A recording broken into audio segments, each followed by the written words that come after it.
ஐயா வணக்கம்.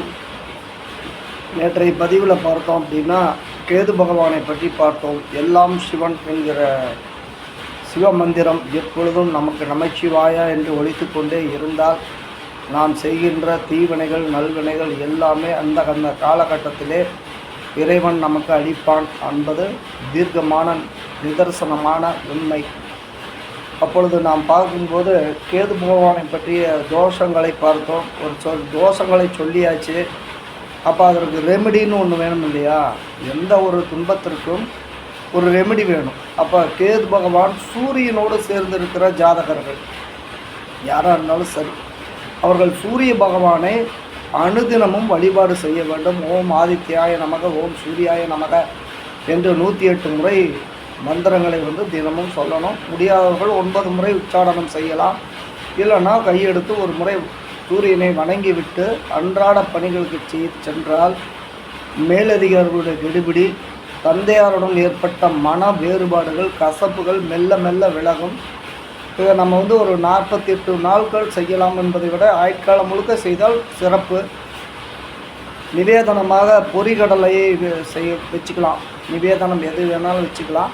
ஆனால் பொரிகடலை என்பது தான் சூரியனுக்குண்டான நிவேதன பொருள்.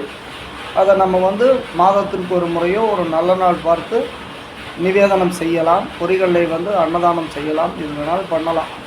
அப்போ கேது சந்திரனோடு சேர்ந்திருக்கிற ஜாதக அன்பர்கள் யாராக இருந்தாலும் சரி, அம்பாள் கோயில் வழிபாடுகள் அப்படின்னு சொன்னால் மகாலட்சுமி, காமாட்சி, இந்த மாதிரி அம்பாள் கோயிலே வழிபாடுகளை எப்படி செய்யணும் அப்படின்னா, குங்கும அர்ச்சனைகள் செய்யலாம். குங்குமத்தை கொடுத்து குங்கும அபிஷேகம் செய்யலாம்.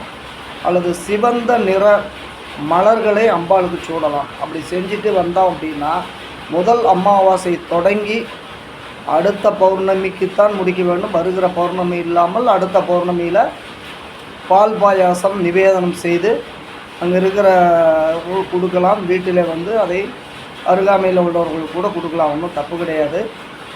அப்போ கேது சந்திரனோடு சேர்கிற ஜாதகங்கள் புறமே மன அழுத்தத்திலிருந்து விடுபடக்கூடிய ஒரு சூழ்நிலை உருவாகும். தாயார் தான் அவர்களுக்கு சகலமும் என்று அவர்கள் முடிவு செய்து வைத்திருப்பார்கள். அப்போ அவர்களுக்கு ஏற்படுகிற மன அழுத்தங்கள் குறையும். கேது பகவான் செவ்வாயோடு சேர்ந்திருக்கக்கூடிய ஜாதக அன்பர்கள் பார்த்தீங்க அப்படின்னா, ஒரு செவ்வாய்க்கிழமை சங்கடகர சதுர்த்தி வருகிற நாளாக தேர்ந்தெடுத்து கொண்டு ஒரு கணபதி ஹோமம் அவர்களுடைய இல்லத்திலே நடத்தி இரவு கணபதி பூஜை செய்து அருகாமையில் உள்ள சுமங்கலிகளுக்கு புஷ்பம், வேறு எது கொடுக்கலாம், தாம்பூலத்தில் என்ன கொடுக்க முடியுமோ அதை கொடுக்கலாம்.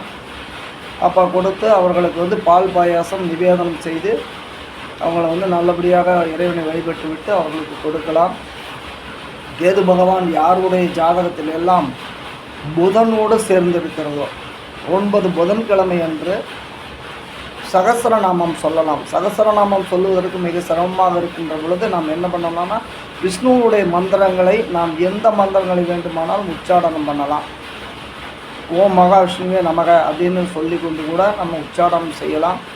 9 வாரம் புதன்கிழமை தவறாமல் மகாவிஷ்ணுவை தரிசனம் செய்துவிட்டு புளியோதரையை தானம் செய்ய வேண்டும். புளியோதரை தானம் தான் அதில் மெயின்.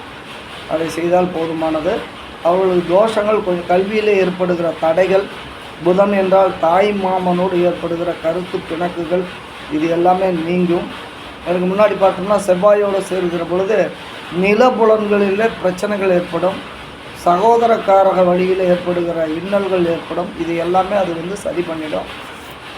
குருவோடு சேர்ந்த கேது சுபம். குருவோடு சேர்ந்த கேது சுபம். அந்த சுபத்திற்கு என்ன பண்ணணும்னா, வியாழக்கிழமை தவறாமல் தட்சிணாமூர்த்தியை வழிபாடு செய்யணும். தட்சிணாமூர்த்தியை குரு பிரம்மா, குரு விஷ்ணு, குருதேவ மகேஸ்வரக, குரு சாட்சாத் பரபரமம் தஸ்மை ஸ்ரீ குருவே நமக என்று குரு மந்திரங்களை அன்றாடம் உச்சாரணம் செய்யலாம். வீட்டிலிருந்து வெளியே கிளம்புகிற பொழுது குழந்தைகளிடம் சொல்லி கொண்டு கிளம்புவது. ஒரு வீட்டுக்கு போகிறோம், என்ன வாங்கிட்டு போகலாம் அப்படின்னு பார்த்தா லட்டை நிவேதனமாக வாங்கி அவங்களுக்கு கொடுக்கலாம். லட்டு இருக்கு இல்லையா, திருப்பதி லட்டு மாதிரி இல்லைனாலும் லோக்கலில் கிடைக்கிற லட்டை வாங்கி கொடுக்கலாம். சுக்கரனோடு சேர்ந்த கேது அதுவும் சுகம்தான். ஒரு வெள்ளிக்கிழமை வீடு வாசல்லாம் நன்றாக சுத்தம் செய்துவிட்டு மகாலட்சுமி துதியை முடிந்தால் உச்சாடனம் செய்யலாம். நான் டேப் ரெக்கார்டரில் ஒலிக்க செய்து அன்று முழுவதுமே சுத்தபத்தமாக இருந்துவிட்டு ஈவினிங் என்ன பண்ணணும்னா பால் பாயாசம் நிவேதனம் பண்ணணும். அப்போ அதற்கு அடுத்தது பார்த்தோம் அப்படின்னா கேது சனி பகவானோடு கலந்து கொள்வர் ஜாதகங்கள்.